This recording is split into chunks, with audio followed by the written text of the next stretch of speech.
Hello, guys. Welcome to the show. I'm Mohammed Abdibare. I will be a host through this session, and here with me, I have two beautiful ladies and a gentleman. Maybe if you introduce yourself, please. Hi guys, my name is Melody Njiru. I'll be with you throughout the show.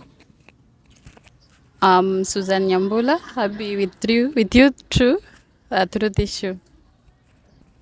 Hello guys, my name I'm called Swale Said aka Chill the Magician. I'm a hypnotist. I'll be with you throughout this show. And I'm the handsome guy here also. He forgot to say handsome. He said beautiful but forgot to say handsome. Yes, that is it. And today we'll be tackling more about mental health, and in particular, postpartum depression. Postpartum depression has raised health public concern. So, what do you understand by postpartum depression? Personally, postpartum depression is the depression that it begins from when the new moms are on their third trimester, and if it goes on for a long time, even during the first trimester after birth, the depression continues. Then it's known as postnatal or postpartum depression. Uh, Postpartum depression mostly affects the new moms from the second to almost the first week. That's where most new moms are affected by the depression.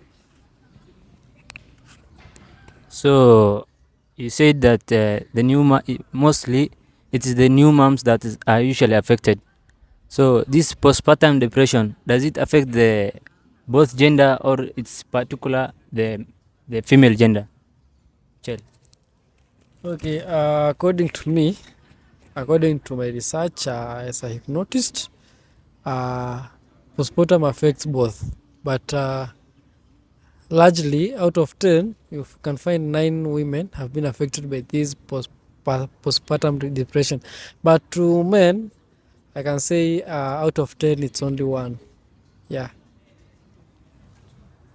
And then how can we know if a person is affected by this depression, postpartum depression? Like how can we know if this person is suffering from postpartum depression? Maybe the signs, symptoms is Susan. One of the symptoms are stress.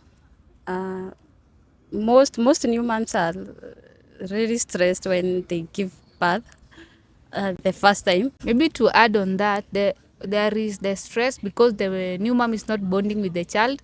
Then there is anxiety, there is fear that the mom is going to be a bad mom. Then there is crying spells because of all those things. Those are some of the symptoms that you will realize from new moms as the symptoms of postpartum depressions. Okay, so I can add there. It's very easy to know if someone is going through postpartum depression. For example, you can let's take an example with this beautiful girl here. When she's very young, so the rate of her getting that postpartum depression is very high. You can see that when she's in that state of depression, she might either lose weight or gain weight. Again, you'll also see her having mood swings every time. She's just like, oh, she doesn't want anything. There is the behavior of them crying all the time. Again, even losing appetite. You can see someone is losing appetite or eating a lot. Yeah, these girls when they're in stress, they actually love to eat a lot. Okay, and then in a research that was carried by Frontier Organization in Africa, South Africa had the highest population, those who are suffering from postpartum depression, and Spain was the lowest. So Africa gained 38.79%, while Spain got 9.09%. So the prevalence of this postpartum depression among women, like, have you ever met a victim of postpartum depression, maybe in your family or any other place? Yeah, actually, I met one person.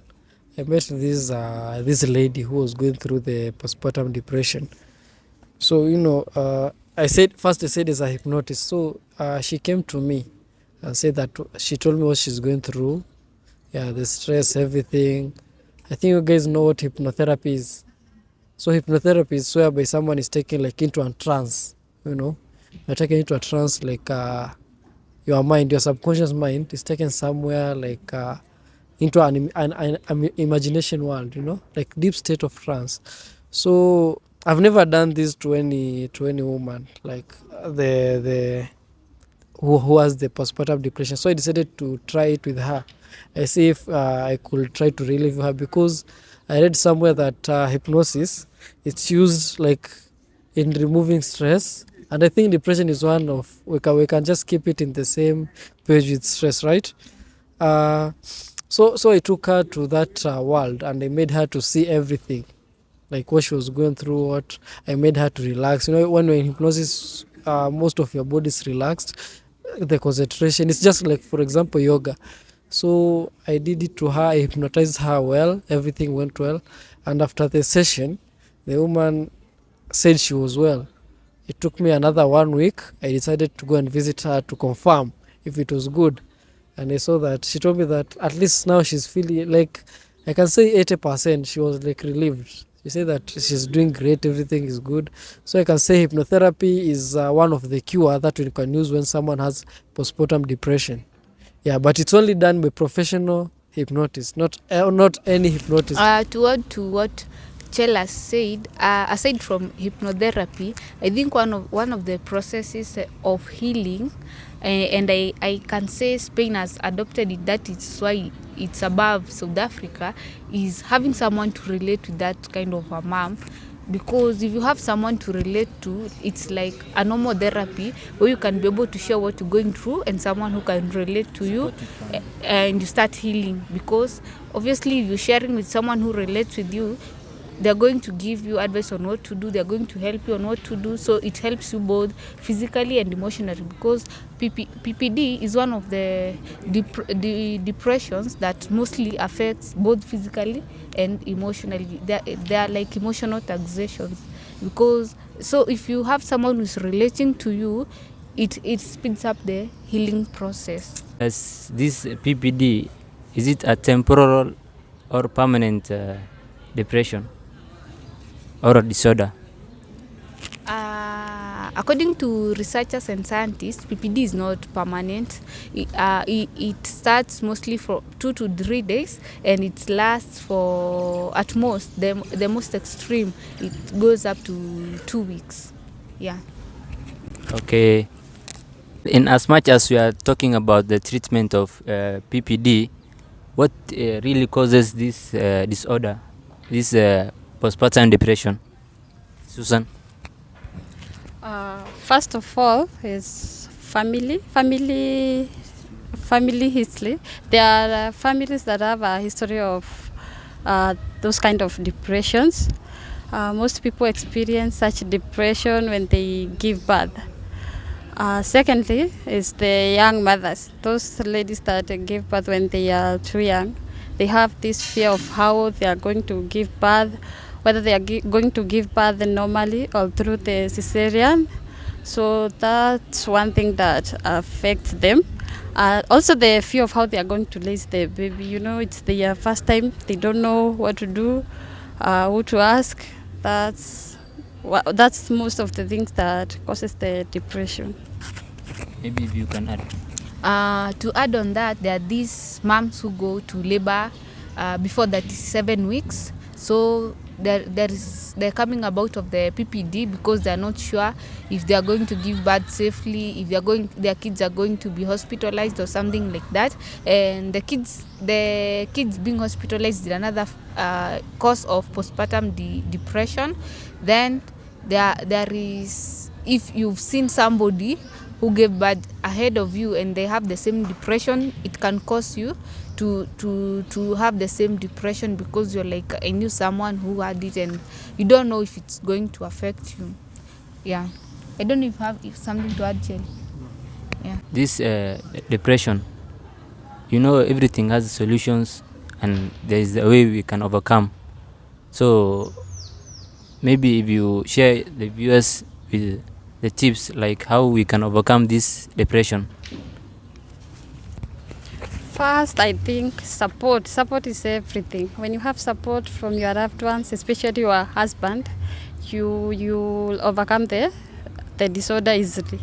Your husband should make you feel loved, make you feel that you can do it, and make you feel that you are strong. That way, it will be easier to overcome the depression.